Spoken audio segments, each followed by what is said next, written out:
So I'll continue with the class of the or kinetics of multiple dosing. The previous class also we discussed about multiple dosing. What is a dosage regimen, loading dose. Today we will discuss about loading dose, maintenance dose, and in clinical settings, what is the significance of these things, dosage regimen and okay, so what is a dosage regimen? The frequency of administration of a drug in a particular dose is called the dosage regimen. And why do we do this kind of dosing? So in sometimes we just need to give a single dose, and sometimes we have to give multiple dose of the drugs. For example, in case of a headache, if you are giving an analgesic, a single dose may give the therapeutic effect. But in case of illnesses which are prolonged, you cannot just give a single dose. You may have to give multiple doses. So multiple dosing refers to the administration of successive doses of drug. So the drug is administered frequently with a constant time interval. So the dose and dose interval has to be chosen. Usually they will be constant, the dose and dose interval. And why we have to see, we give it in such a way that the plasma drug concentration is maintained within the therapeutic range so as to get the maximum clinical effect. So when the duration of disease is smaller than the therapeutic activity of the drug, you have to give just a single dose. For example, you can see here in the case of aspirin, when you give a single dose of the analgesic, if you see the plasma concentration versus time profile, you can see that after some time, the onset of action, where does the onset of action start? When the plasma drug concentration reaches the minimum effective concentration. And the duration of action will continue so long as the plasma drug concentration is within the therapeutic range. You can see this particular point.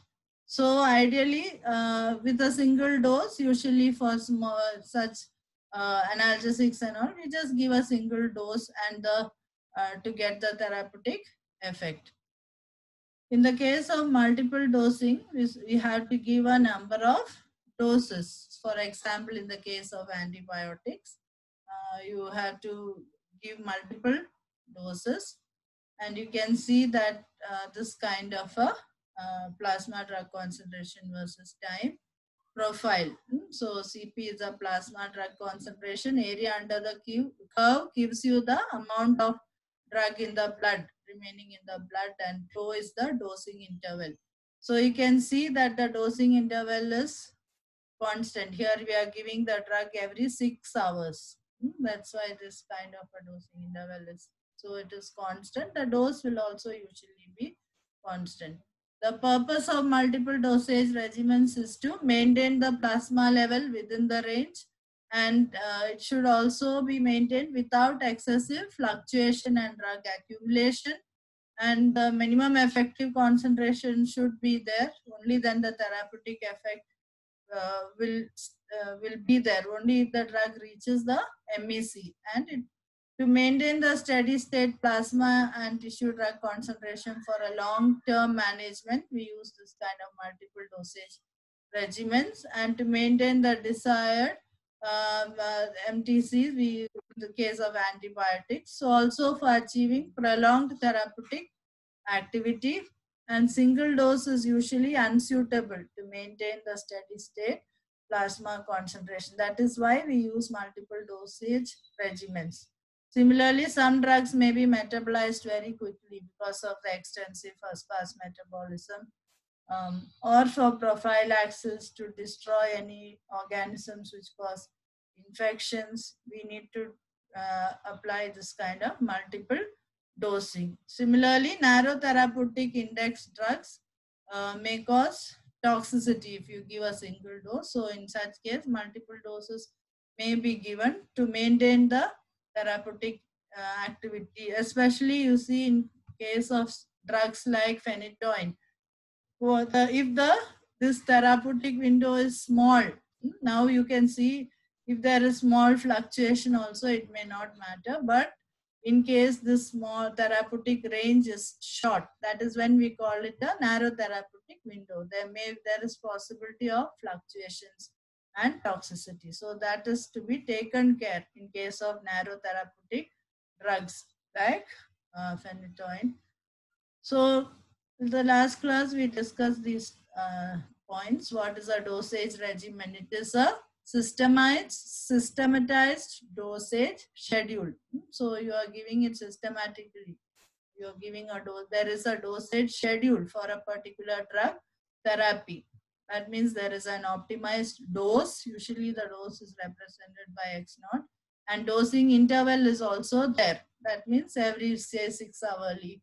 So these things are constant usually in the dosage regimen. And during this multiple dosings, there is something called drug accumulation that can happen. If the previous doses are remaining, the drug concentration will build up in the blood because of this kind of sequential dosing. This can lead to drug accumulation and toxicity. This has to be taken care of.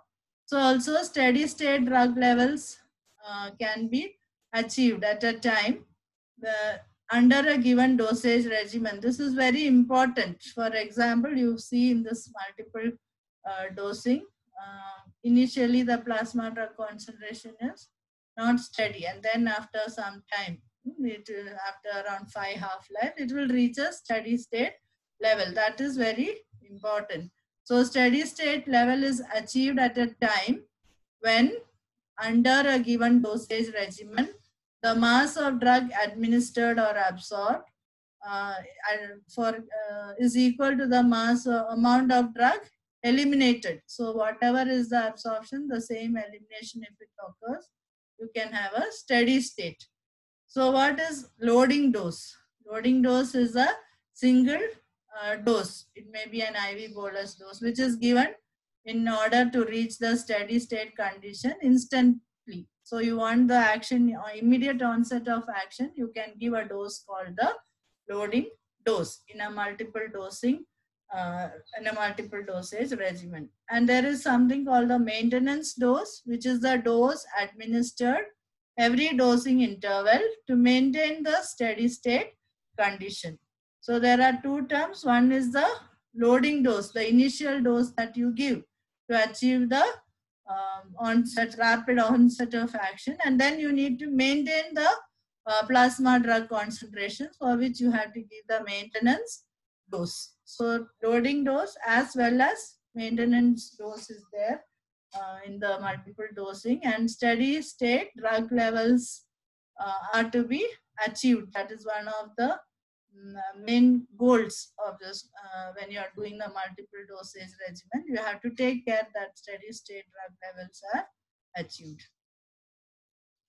In multiple dosing, we assume linear pharmacokinetics, and also the time interval and the administered dose is constant. These things have to be taken care. And the pharmacokinetic parameters like VD, volume of distribution, elimination half-life, elimination rate constant, these are independent of the number of administered doses. No matter how many doses you administer, these things do not change for a particular drug.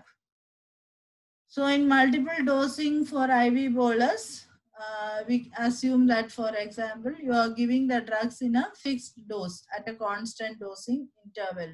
For example, 250 milligram of a drug is given every 6 hourly. The peak plasma concentration following the second and succeeding doses will be higher than the peak concentration following administration of the first dose. This results in accumulation of drug in the body relative to the first dose. So when a drug is administered on a continual basis, the rate and extent of accumulation will be a function of the relative magnitudes of the dosing interval as well as the half-life. So we have to take care of this particular accumulation part when we are considering the multiple dosing. So for example, you can see this picture here. You are giving a dose at 0 hour, next dose at 4th hour, next at 8th, 12th, 16th. So every 4 hourly you are giving a dose. And following the administration of a number of doses, theoretically you can say an infinite number of doses, or practically greater than 7 or 8 doses, but these are of identical size. So a condition is reached when the administration of the chosen dose and dosing interval will provide a steady state of the plasma drug concentration at all concentrations within the therapeutic range. So you can see initially you are given a IV bolus dose, you are given a dose. When the level goes down, you're giving the next dose, again the next dose at a regular dosing interval. You can see the initial second peak is slightly more than the first peak, and the third is slightly more. So it's because of the accumulation of the drug, but later it achieves a steady state plasma drug concentration, which is denoted by CP, that's plasma concentration at steady state. You can see the maximum CSS max here. And the minimum steady state plasma concentration is also seen here. CSS minimum, minimum plasma drug concentration at the steady state level. We have to calculate, do the calculations for this. How can it be? We can see, we will learn some equations also. So the two major parameters that have to be adjusted in the dosage regimen are dose size and dosing frequency, and the time required to reach the steady state depends on the half-life of the drug. It depends primarily on the half-life of the drug. So provided the absorption is much more than the elimination, the plateau can be approximately reached in 5 half-lives, and this is called the plateau principles. So it also means that the rate at which the multiple dose steady state is reached is determined only by the KE. That means KE is the elimination rate constant. So you know the steady state is reached when the absorption equal and elimination are equal in case of oral administration, or in IV bolus also you can see here the plateau is reached at a particular, and this 5 half-lives are needed to reach this plateau or steady state of the plasma drug concentration. So it is independent, this time taken to reach the steady state is independent of dose size, dosing interval, number of doses. So it mainly depends on the elimination rate constant. You have to note this point. The time taken to, the rate at which the multiple dose steady state is reached is determined only by the elimination rate constant. It is independent of dose size, dosing interval, number of doses, etc. So in case you are giving repetitive IV injections, the maximum amount of drug that will remain in the body will, for following a single rapid IV injection, will be equal to the dose of the drug. When you are giving an IV bolus, naturally, you know, in IV administration, all of the drug enters into the blood. It's 100% bioavailable. So for a one compartment open model, the drug will be eliminated according to the first order kinetics, which is given by X, that is the amount of drug remaining in the body, equals the dose given into e raised to minus ke into t. So it depends on the dose, elimination rate constant and the dosing interval. And if instead of t, you can write tau, which is the dosage interval. So in the same equation, you can replace t with tau. The fraction of drug remaining in the body is related to the elimination rate constant and dosage interval as follows. Fraction of dose remaining in the body is related to the elimination rate constant. Elimination includes metabolism and excretion. So the elimination rate constant and the fraction of dose remaining are related by this equation. F equals x by x naught. X is the amount of drug that is remaining in the body. X naught is the dose that is given. And here it is also, you can, in this equation, if you put x naught in the denominator, so x by x naught equals e raised to minus ket. So that term is written here. So you can say that the fraction of dose remaining in the body is related to the elimination rate constant as well as the dosage interval.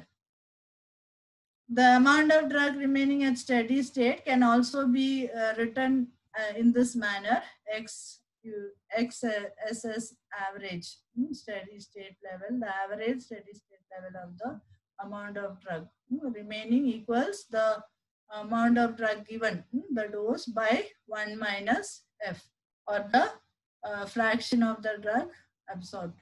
In the case of oral absorption, IV, you know F will be equal to 1. That term will be equal to 1. So this equation can also be written at X as average equals F into X0 divided by Ke into 2. So to determine the concentration of drug in the body after multiple doses, what we have to do, if we want to know the plasma drug concentration maximum, CSS maximum or CSS minimum, I showed you in the graph. This term is the plasma drug concentration at steady state. Maximum is there and minimum is also there. These values can be calculated using this particular equation. We know that X equals Vd into C.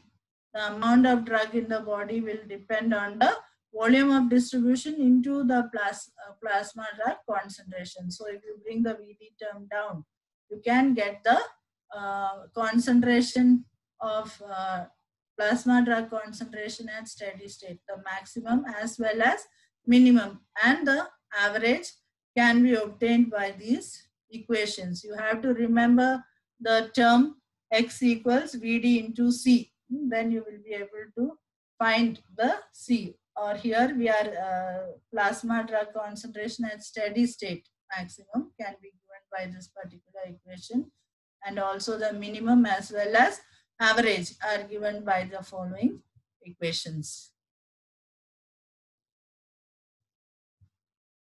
So another way of expressing it is in this manner.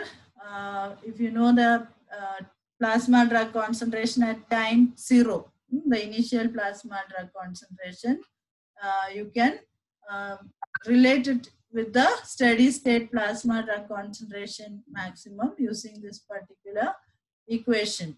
So everywhere you can see that it depends on the rate of elimination, and here the dosing interval is also there. Now let's see how to calculate the loading dose of a drug. Loading dose is the dose that is given initially, or it is also called the priming dose or initial dose. So why do you give this loading dose? To reduce the onset of time of action of the drug. So if you want the rapid onset of action in a multiple dosing regimen, you have to first give a loading dose, so that the time, if you want to reduce the time taken to achieve the MEC. For example, in this particular equation, we saw that,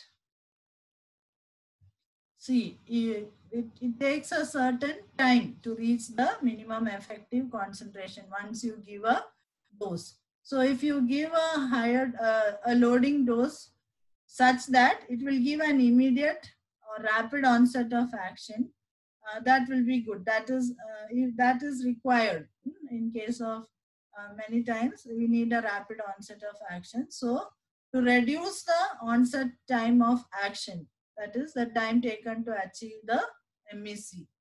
So we give a loading dose or a priming dose or an initial dose. So the CSS average can be achieved as quickly as possible. So the steady state, in case of a one compartment kinetics, usually the steady state will be achieved immediately, because we are assuming that it is rapid, the drug is rapidly and homogeneously distributing in the body in a one compartment model. So in practice, a loading dose may be given as an IV bolus dose or a short-term loading IV infusion. So that's how we give it to achieve a rapid onset of action. So for a drug absorbed rapidly in relation to elimination, so absorption will be much more. The absorption rate constant is very much more when compared to the elimination. So we are in such a case, the loading dose can be given by this equation. So there is something called the dose ratio, which is a XL by XM is also called the dose ratio. The amount of drug given in the loading dose divided by amount in the maintenance dose. Okay.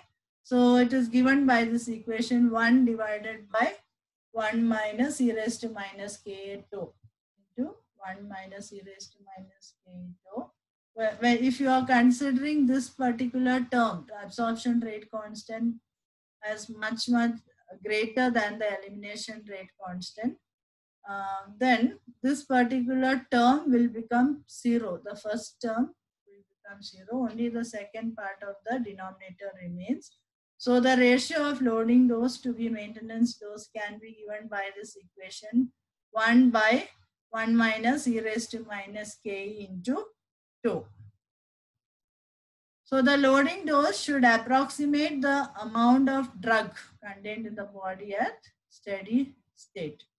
And as a rule, and dose ratio is the ratio of the loading dose to the maintenance dose. So as a general rule, the dose ratio should be 2 if the selected dosage interval is equal to the elimination half-life. So when you give the next dose, when the one elimination half-life is completed. So usually the loading dose will be twice the maintenance dose as a general rule.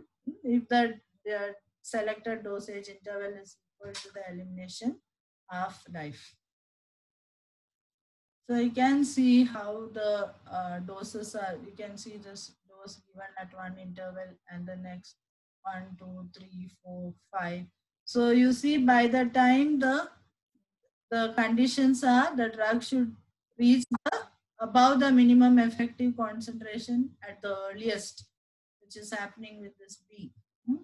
And then it should slowly, it will reach a steady state level in around 5 half-lives. You can see 1, 2, 3, 4. At around here, it is steady. The plasma drug concentration is becoming steady.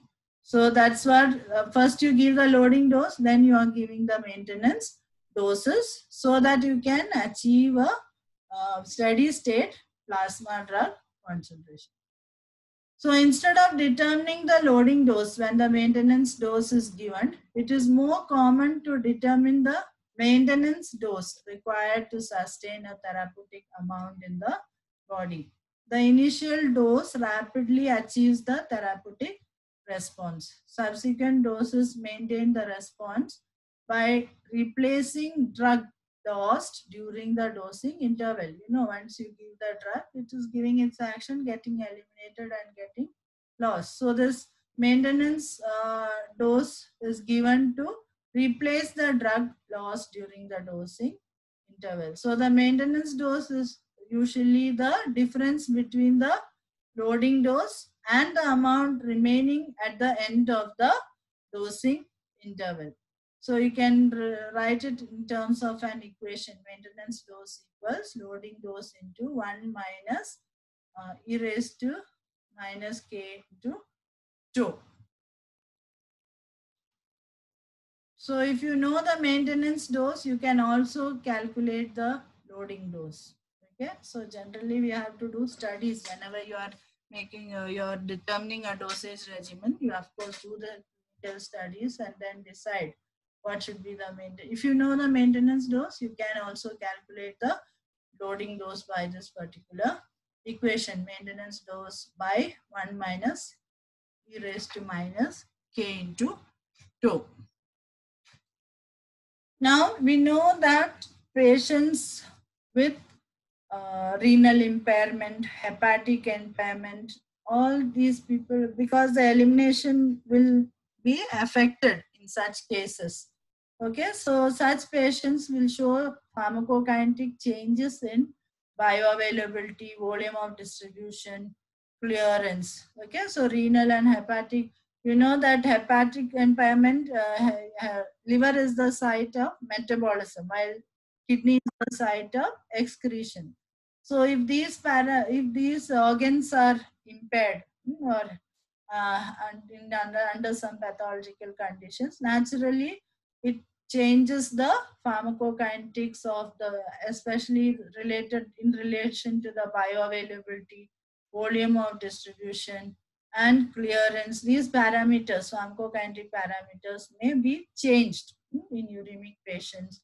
So the oral bioavailability of a drug in severe uremia may be decreased because of changes in GI motility and pH caused by nausea, vomiting, and diarrhea. Okay, so renal impairment includes several conditions like polynephritis, hypertension. So here what happens, there is chronic overloading of the kidney with fluid and electrolytes. This can result in kidney insufficiency. Similarly, in patients with diabetes mellitus, the disturbance of sugar metabolism and acid-base balance may lead or predispose a patient to degenerative renal disease. So these kind of conditions can affect the pharmacokinetic parameters like bioavailability, clearance. So the apparent volume of distribution, that is the volume in which the drug is distributed, how much ml the drug is distributed. It depends on the drug protein binding in the plasma or tissue and body water. So renal impairment may alter the distribution of a drug because of changes in fluid balance and protein binding, etc. The apparent volume of distribution gets affected. So in clinical practice, estimation of the appropriate dosage regimen. So we have to adjust the dosage regimen. Dose adjustment has to be done in such cases. In case of patients with renal impairment. So in clinical practice, estimation of the appropriate drug dosage regimen is based on an estimate of the in patients with impaired renal function, is based on an estimate of remaining renal function of the patient and prediction of the total body clearance. So also hepatic diseases can have an effect on the pharmacokinetics of the drugs. So we are discussing the different, how in clinical settings or in different impairment, what happens to the pharmacokinetics. So drugs are metabolized usually by enzymes which are located in cellular membranes in different parts of the liver. Drugs and metabolites may also be excreted by biliary secretion. These are some ways in which the drugs are metabolism occurs, of course, in the liver, and excretion may happen by renal, also by biliary route. So hepatic disease may lead to drug accumulation, failure to form an active or inactive metabolite, increased bioavailability, because it's not getting metabolized. So naturally more dose will be available in the blood. And other, so there can be alterations in protein binding, kidney functions. So several physiologic and pharmacokinetic factors are relevant in considering the dosage of a drug in patients with hepatic disease. So liver disease affects the quantitative and qualitative synthesis of albumin, globulin, and other proteins. So most liver function tests only indicate that the liver has been damaged. They do not assess the function of cytochrome P50 450 enzymes, which are especially responsible for metabolism or intrinsic clearance by the liver. So these are some of the exceptions, like patients with renal and hepatic and impairment. We have to adjust the dose or dosage regimen because the different pharmacokinetic parameters may be altered. So let's see the application of pharmacokinetics in clinical settings. So the success of drug therapy highly depends on the choice of the drug and drug product and on the design of the dosage regimen. So the choice of the drug and drug products, that is whether you need to use an immediate release product or modified release product, it is based on the patient's characteristics and the known pharmacokinetics of the drug. So a properly designed dosage regimen will try to achieve a specified concentration of the drug at a receptor site to produce an optimal therapeutic response with minimum adverse effects. So individual variation in pharmacokinetics and pharmacodynamics makes the design of dosage regimens difficult. Therefore, the application of pharmacokinetics to dosage regimen design must be coordinated with proper clinical evaluation of the patient and monitoring. So monitoring of plasma drug concentrations is valuable only if a relationship exists between the plasma drug concentration and the desired clinical effect, or between the plasma drug concentration and an adverse drug effect. So for those drugs in which the plasma drug concentration and clinical effect are not related, other pharmacokinetic parameters have to be monitored. For example, if you give patients warfarin anticoagulant therapy, if that is done on patients, you can measure the clotting time directly. Similarly, you can, if for asthmatic patients, bronchodilator albuterol is given via inhalation, via meter dose inhaler, and the patient's post expiratory volume can be used to measure the drug efficacy. So after you give the drug, you need to check the patient's response and or efficacy of the therapy. You can do it directly, and usually all the drugs have a therapeutic range. So once we know this, it is easy to decide what dosage regimen has to be given, what is the dose to be given, and what is the dosing interval, so that that particular drug is maintained at that particular plasma drug concentration in the blood. So this has to be taken care of. It is very important to know the therapeutic range of the commonly monitored drugs, so that only if the drug is within this range, how can you know? You can take the blood samples and see what is the plasma drug concentration of that particular drug. So if it is within the therapeutic range, its action is going to be effective.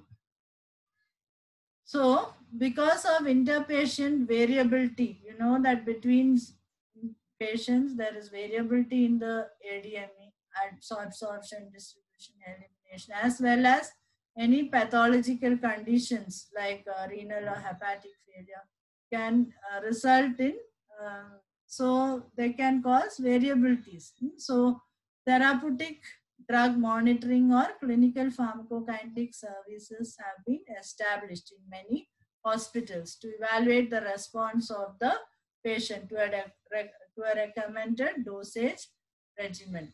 So this TDM services, what they do, they select the drug dosage regimen, see the response of the patient. So individually the drug monitoring is done for the patient, and you can measure the serum drug concentration, assay using different bioanalytical techniques. We can assay the drug concentration in the biological fluids. So perform pharmacokinetic evaluation for drug concentration. Then you can readjust the dosage regimen if it is not, if you are not getting the plasma drug levels within a particular therapeutic range, you can readjust the dosage regimen, monitor serum drug concentration, and recommend special requirements. So the drug selection is, of course, and the therapy is decided by the practitioner. So drug with similar therapeutic indications may differ in their dose and pharmacokinetics many a time. Also, the overall objective of a dosage regimen is to achieve a target drug concentration at the receptor site. You want to have the particular desired therapeutic drug concentration at the therapeutic site. So any pathological conditions, pathophysiologic conditions like renal function, hepatic disease, congestive heart failure may change the normal pharmacokinetic profile of the drug. So therefore the dose has to be carefully adjusted. Okay. So different pharmacokinetic parameters like the clearance, bioavailability, elimination, half-life need to be noted. And in some cases, the serum concentrations may be lower, sometimes it may be higher. So we need to adjust the dose and monitor the serum drug concentrations. And you can calculate the dose based on the pharmacokinetics of the drug in the individual